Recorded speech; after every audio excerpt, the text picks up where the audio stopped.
नमस्कार मंडळी. तर आज आहे माझ्या इंटरमिटिंग फास्टिंगचा 6वा दिवस. सकाळी उठून पहिल्यांदा गरम पाणी प्यायले. आज गोपाळकाळा आहे आणि श्रावणी शनिवार सुद्धा आहे, तर माझा उपवास आहे.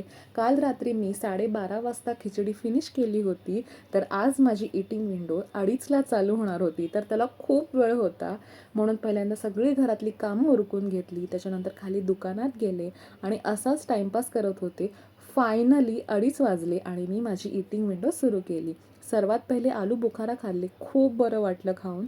1 तासाने जेवायला बसले. जेवणामध्ये मला काहीतरी हेल्दी खायचं होतं, म्हणून राजगिरा आणि साबुदाण्याच्या पिठाची मी चपाती केली. सोबत उपवासाची बटाट्याची भाजीसुद्धा घेतलेली होती. नंतर संध्याकाळी कॉफी घेतली. नंतर सर्व जेवण बनवून दहीहंडी बघायला गेले. आज पाऊससुद्धा खूप जास्त पडत होता, तरी सर्वजण छत्री घेऊन हा प्रोग्राम मस्त एन्जॉय करत होते आणि खरंच मलासुद्धा खूप मजा येत होती. मग थोड्या वेळाने घरी आले आणि देवांना नैवेद्य दाखवून जेवायला बसले. जेवणामध्ये होतं डाळ भात, एक फुलका, कोबीची भाजी, शिरा, उडद डाळीची भजी घेतलेली होती आणि सोबत मी दहीसुद्धा घेतलेलं होतं. माझं जेवण 10:30 वाजता फिनिश झालं. तर असा होता आजचा माझा दिवस. Thank you so much for watching. Bye.